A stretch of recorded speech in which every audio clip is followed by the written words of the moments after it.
유도선 목사입니다. 오늘도 여러분과 함께 은혜 받게 되었습니다. 왜 제가 성경 66권 각 권을 한 번에 설교하기를 그렇게 주장하나요? 성경을 너무 끊어놓다 보니까 거기에서 인문학이나 인간 처세술이나 심리학이나 이런 것만 나타나고 이 성경이 내게 대하여 증언한 것이라는 예수 그리스도는 실종이 돼요. 그래서 이렇게 주장하는 겁니다. 사사기에는요, 인간은 계속 반역하나 하나님은 계속 구원해 주시죠. 자, 사사기의 구조는요, 여호수아가 죽은 후에 사울 왕이 세워지기까지의 사사들이 치리하던 약 350년간의 기록입니다. 첫째는 혼란하게 된 원인, 두 번째는 7번의 악순환, 그리고 레위인의 타락이 부록으로 이렇게 나오죠. 자, 성경은 문제에 대한 해답이죠. 사사기의 첫째 문제가 무엇인가? 여호와께서 유다와 함께 계셨으므로 그가 산지 주민을 쫓아내었으나 하나님이 함께 계셨기 때문에 쫓아냈다는 겁니다. 그런데 골짜기의 주민들은 철병거가 있으므로 그들을 쫓아내지 못하였다. 그러면은 하나님께서도 철병거 앞에서는 꼼짝 못 하신다는 겁니까? 아닌 거죠. 저들이 철병거를 보자 하나님을 의뢰하는 믿음을 잃어버리고 두려워했기 때문인 거죠. 아모리 족속의 단지파를 산재로 몰아넣고 골짜기로 내려오기를 용납하지 아니하였으며 단지파는요, 쫓아내기는 쫓겨 들어갔어요. 이렇게 쫓아내지 못했다는 말이 사사기 1장에는요 9번이나 등장합니다. 왜 이것이 심각한 문제가 되나요? 쫓아내지 못했기 때문에 그들과 함께 섞이는 일이 일어나게 됐다는 거죠. 말하자면 한 밭에 두 종자를 섞어 뿌리는 것과 같았지. 오늘의 교회도요, 쫓아내는 교회가 있고 쫓겨 들어가는 교회가 있고 그래요. 형제의 교회는 지금 쫓아내는 그런 교회입니까? 아니면 쫓겨 들어가는, 점점 짭으로 들어가는 그런 교회입니까? 사사기의 두 번째, 세 번째 문제가 무엇인가요? 그 시대의 사람도 다 조상들에게 돌아갔고 여호수아도 이제 죽었죠. 그 후에 일어난 다른 세대는 여호와를 알지 못하며 여호와께서 이스라엘을 위하여 행하신 일도 알지 못하였도다. 그러니까 1세대들은 출애굽한 1세대들은 가나안 땅에 들어가지 못하고 2세대들은 가나안을 정복했는데 3세대들은 약속의 땅에서 또 하나님을 잊어버렸다는 겁니다. 여기에 말이죠, 여호와를 알지 못하며 행하신 일도 알지 못하였더라. 자녀 교육의 실패인 거죠. 신명기에서 모세가 자기의 자녀들에게 부지런히 가르치라 한 자녀 교육의 실패. 구속사의 관점은요, 하나님께서 행해 주신 일, 하나님께서 자기 아들을 통해 행해 주신 일을 증언하는데 말이죠, 거기에 강조점을 두고 있습니다. 이제 두 번째 문제는 하나님을 잃어버렸다는 겁니다. 그리고 가나안 족속 가운데 거주하면서 섞여 살게 됐다는 거죠. 그래서 그들의 딸들을 아내로 삼으며 또 자기 딸을 그들의 아들에게도 주고 두 종자를 섞여 뿌린 셈이죠. 이 결혼을 통해서 이제 두 부류가 하나로 합쳐지고 있죠. 노아 때도 그랬댔어요. 또 그들의 신들을 섬겼더라. 여러분, 그들의 신들을 섬겼더라. 뒤에 가서 보게 됐지만 솔로몬도 이렇게 타락을 했죠. 여러분, 가장 우려했던 일이 벌어진 겁니다. 하나님께서 가장 우려하셨던 그 일이 벌어진 거죠. 자, 사사기를 해석하는 이 키워드가요, 사사시대의 통치 체제는 무엇인가 하는 점입니다. 레위 사람이 얻은 성읍이 38성읍이다. 그 중에 도피성이 6개가 있었죠. 땅을 분배할 때 말입니다. 레위 지파에게는 땅을 분배해 주진 않았어요. 12지파가 분배받은 중에서 11조를 이제 바치듯이 조금씩 레위 지파에 떼어줬어요. 그래서 48성읍에 이렇게 흩어져 살게 된 거죠. 그 중에 도피성이 이렇게 6개나 있었던 겁니다. 그러면은 왜 도피성을 6개나 주셨나요? 남을 도피하는 사람이 길이 멀면은 막 도망가다가 붙잡힐 테니까, 그래서 이렇게 6곳이나 주셨다. 그렇다면 레위인을 48성읍에 흩어져 살게 했다는 건 뭘 의미합니까? 12지파 가까이에는 레위인들이 다 있었다는 거죠. 이해가 되시죠? 레위와 세운 나의 언약은 생명과 평강의 언약이라 그의 입에는 진리의 법이 있었고, 그래서 12지파들로 하여금 48성읍에 흩어져 사는 레위인들의 지도하에 살아가게 하셨다는 거죠. 이것이 사사시대의 통치체제였던 겁니다. 그래서 도피성을 보면요, 납달리의 산지, 그리고 에브라임 산지, 유다 산지, 산지가 뭡니까? 몇 산자, 산에 높은 데를 의미하거든요. 산지는 다 높은 데 있었어요. 왜냐하면 도망가는 사람이 저 산지를 보고 저기 가기만 하면 산다, 그리고 힘을 얻고 달려가도록요. 여러분, 오늘날 교회 십자가 종탑을 왜 이렇게 높이 세우나요? 멀리서도 볼 수 있도록요. 그리고 찾아올 수 있도록요. 그래서 오늘의 교회가 말하자면 도피성인 거죠. 그래서 주님은 너희는 세상의 소금이요 너희는 세상의 빛이라, 이렇게 말씀을 한 겁니다. 이렇게 지금 높은 데 올라가 저녁에 보세요. 요즘은 불들을 많이 꺼놨지만 십자가 불이 말이죠, 아주 장안에 서울 시내 가득해요. 그런데 말입니다, 서울 시내 가로등이 몇 개나 되나 제가 검색해 보니까 말이죠, 여기 보면은 가로등이 말이죠, 뭐 27만 개나 된다고 그래요. 서울 시내 가로등이. 그런데 불이 꺼졌다, 정전이 됐다, 그러면 어떻게 되죠? 서울 시내가 암흑 세상이 되는 거죠. 지금 가로등 얘기가 아닙니다. 서울 시내에 너희는 세상의 빛이라 한 그리스도인이 몇 명이나 되나? 국회도 있고 장관도 있고요, 뭐 없는 데가 없어요. 그런데 그것이 빛을 발하는 게 아니라 정전이 된 상태라는 거죠. 그래서 암흑시대가 혼란한 시대가 됐다는 거죠. 레위인에게 48성읍을 주신 하나님의 의도가 말입니다, 바로 우리들에게 기대하시는 점이라는 거, 이 점을 이해하시겠죠? 자, 이래서 사사기에는 7번의 이 악순환이 이제 반복이 됩니다. 이스라엘 자손이 자기들의 하나님 여호와를 잊어버려요. 이게 첫 번째, 여호와를 잊어버리고 바알들과 아세라, 우상을 섬기는 거죠. 그런데 여기에서요, 여호와를 잊어버리고 바알을 섬겼다는 게 우상을 섬겼다는 단순한 의미가 아닙니다.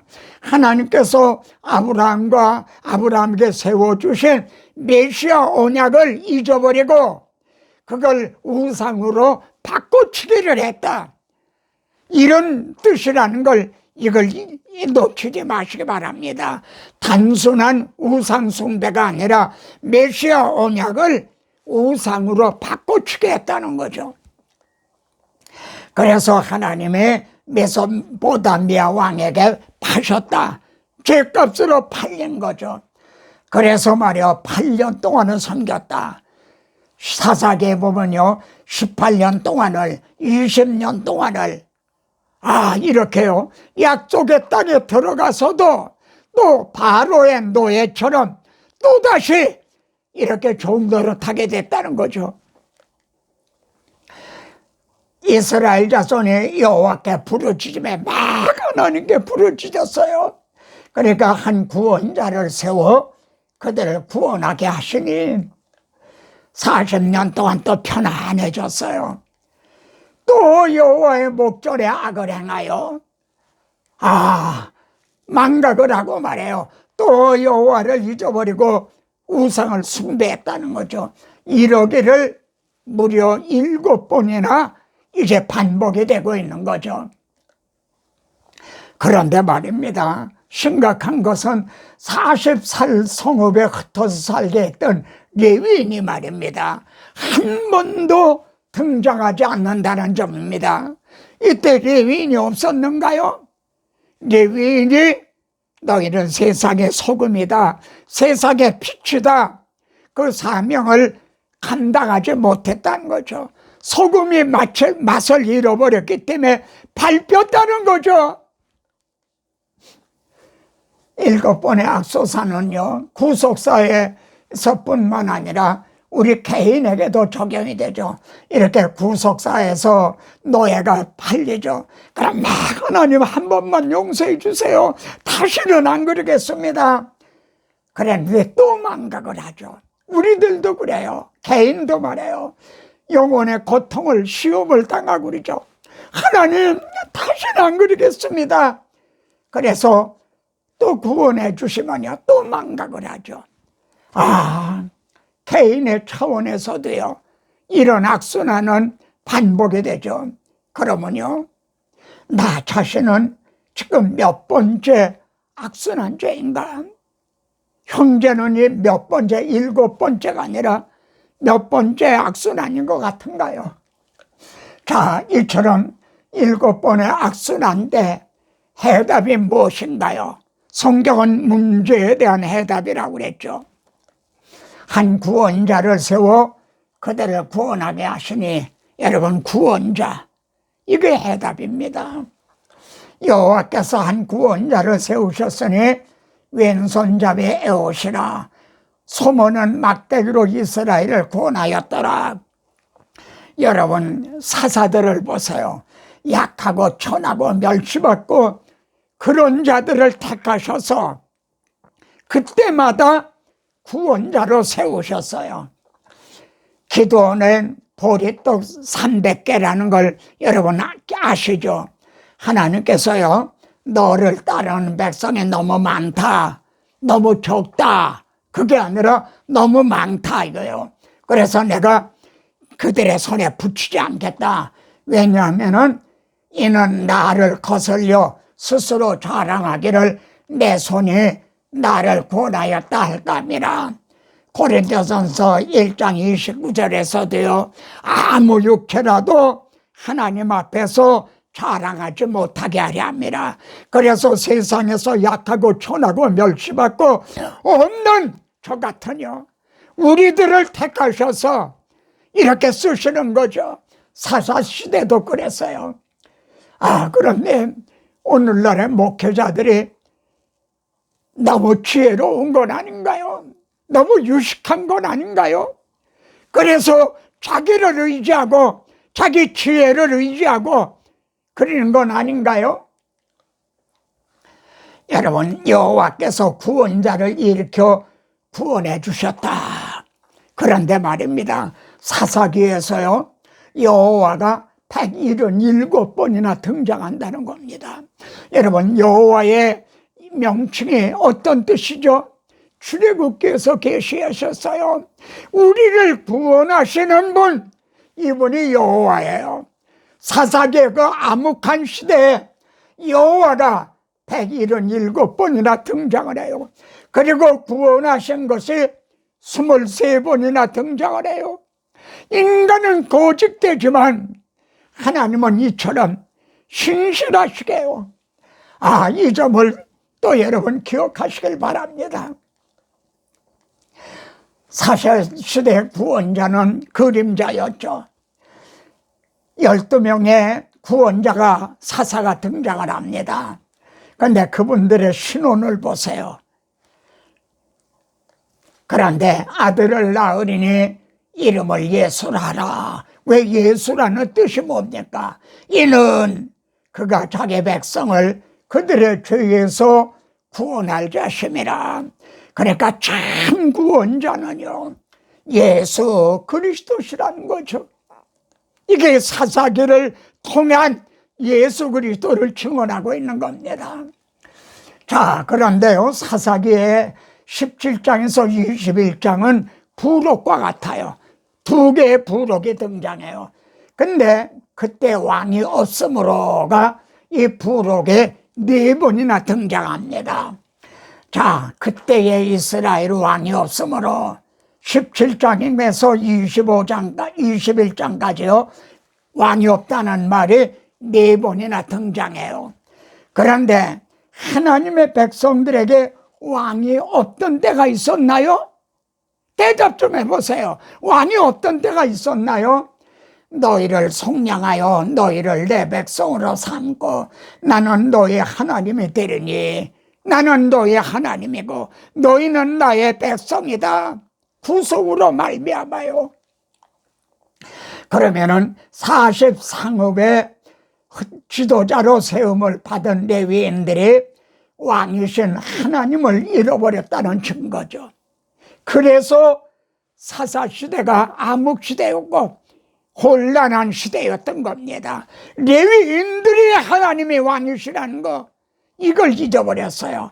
사무엘상에 보면요, 그들이 왕을 구했어요. 우리에게도 왕을 좀 주세요. 그때 하나님은요, 나를 버려 자기들의 왕이 되지 못하게 함이니라, 이렇게 말씀을 하셨죠. 7번 악순환 때 보이지 않던 레위인이 등장하는데 어떤 모습으로 등장하나 보십시오. 왕이 없을 때와 함께 등장하는 첫 번 레위인은 어떤 모습인가? 그때에는 이스라엘 왕이 없으므로 이런 말씀과 함께 유다 베들레헴에서 한 청년이 있었으니 그는 레위인으로서 이렇게 등장을 해요. 거주할 것을 찾고자 하여, 거주할 것을 찾고자 하여, 어디 먹을 것이 없었다는 거죠. 먹고 입을 것이 없었다는 거죠. 미간의 집에 왔는데 내가 해마다 은열과 의복 한 벌과 먹을 것을 주리라 그럽니다. 그러니까 이 레위인이 미가의 집 사신 우상을 섬기는 제사장이 되죠. 이해가 되십니까? 거주할 것을 찾고자 떠돌이 다니던 사람이요. 여러분, 누가복음 16장 3절에 보세요. 땅을 파자니 힘이 없고 비로 먹자니 부끄럽구나. 여러분,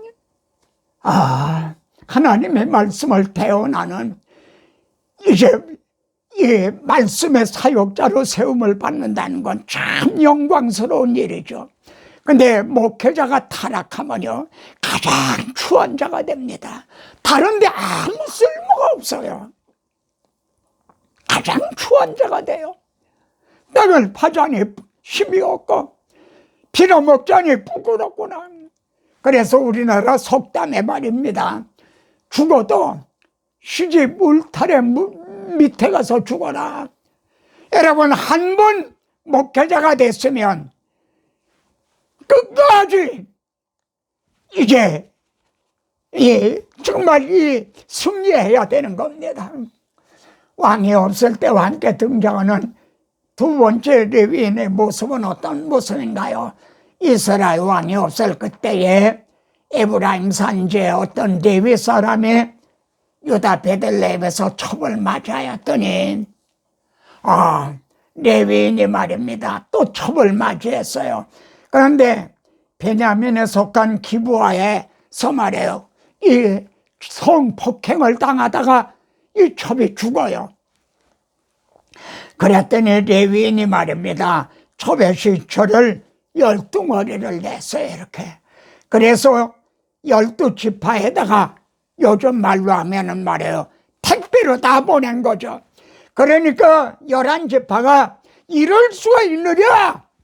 그래서 베냐민 지파하고 11지파가 싸움을, 동족 산쟁이 일어났어요. 가나안에 그들을 쫓아내지 못하고 그들을 쫓아낸 게 아니라 저희들끼리 싸우게 된 거죠. 오늘 우리들의 모습은 이런 건 아닌가요? 여기 두 방면의 타락을 사사기는 보여줍니다. 17장에서는 사신 우상의 제사장, 이게 신학적인 타락이죠. 19장에서는 이 윤리적인 타락, 이것도 신학적으로 잘못됐기 때문에 윤리적으로도 잘못되는 거죠. 그러면은 하나님께서 왕을 세우시지 않은 이유가 뭔가요? 출애굽을 할 때, 가나안을 정복할 때, 이때는 강력한 지도자가 필요한 거죠. 그래서 출애굽 당시는 모세를 세우셨어요.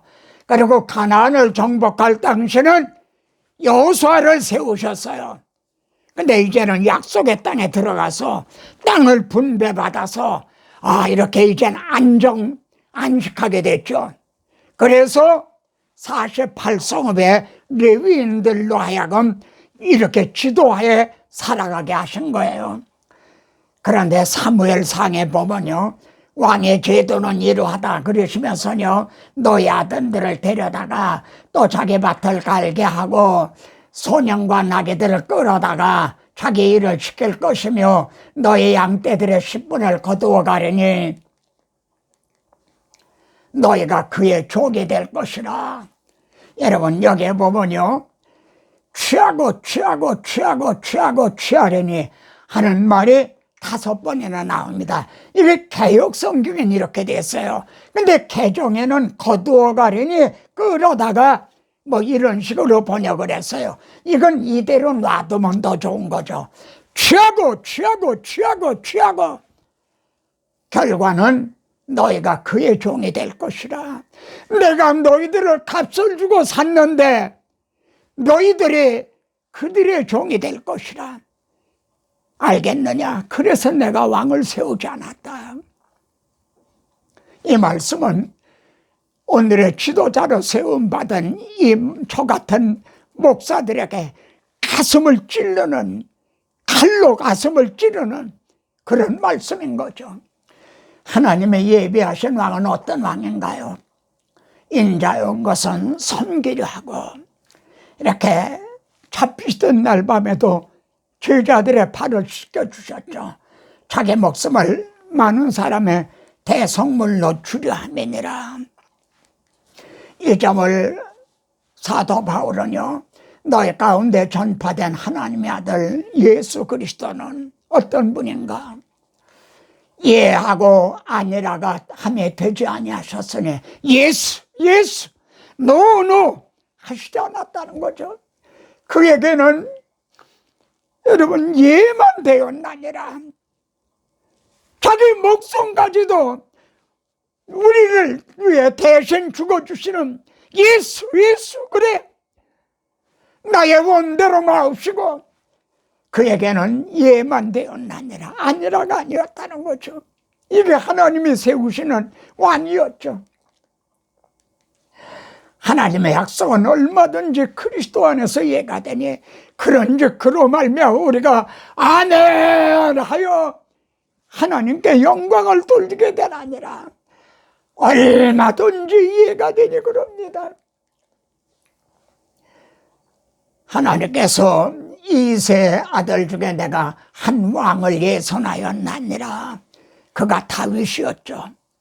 그리고 이 다윗의 줄기에서 예수 그리스도가 오시죠. 혼란한 사사기는 이렇게 마치고 있습니다. 이스라엘 하나님 여호와여, 어찌하여 이스라엘에 이런 일이 생겨서 한 지파가 없어지게 하시나이까. 베냐민 지파가요 거의 멸절을 당했어요.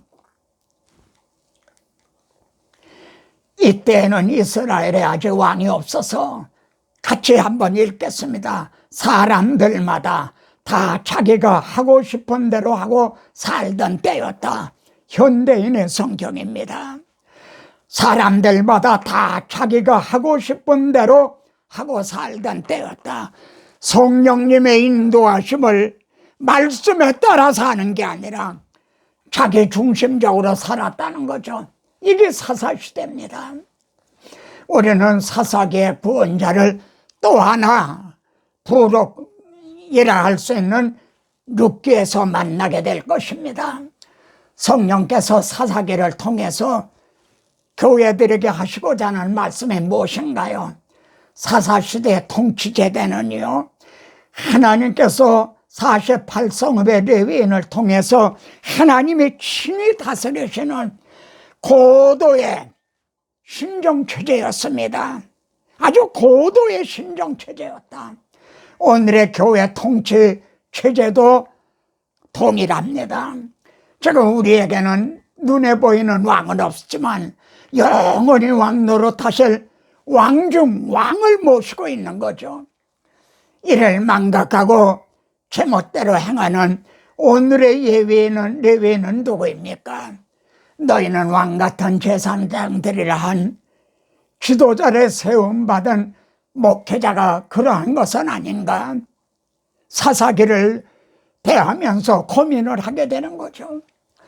7번의 악순환은 지금도 계속되고 있지 않습니까? 우리는 지금 사사기 시대를 살고 있다는 각성을 하게 됩니다. 한 말씀만 더요. 가장 불행한 기근은요, 지도자의 기근입니다. 여러분, 머지않아 이 나라에 새로운 대통령 선거가 있죠. 여러분은 누구를 찍으시겠습니까? 목사님은요 하고 제게 물으시겠습니까? 없어요. 대통령으로 모실 만한 분이 없어요. 그렇다고 기권을 할 수도 없잖아요. 그러니 가장 불행한 기근은 지도자의 기근이에요. 만일 우리나라도 사사시대와 마찬가지로 종교가 타락을 하게 되면 어떻게 되죠? 정치가 무질서해질 것이고 사회적 혼란이 야기될 것이다. 캠벨 몰간의 말입니다. 오늘 한국이 이렇고 사실 세계가 이렇죠. 기독교가 타락했어요. 그래서 정치가 무질서해졌어요. 사회가 혼란해진 거죠. 지금 지구촌, 대한민국, 그리고 현대교회, 한국교회는 도대체 어디가 잘못된 걸까요? 여러분, 가장 비참한 기근은 뭐죠? 말씀의 기근입니다. 빛의 사자들이여 어서 가소, 어둠을 물리치고 주의 진리 모르는 백성에게 복음의 빛 비춰라. 빛의 사자들이여 복음의 빛 비춰라. 괴로웠던 밤 밝게 비춰라. 빛의 사자들이여. 아멘. 다음 시간에 또 뵙겠습니다.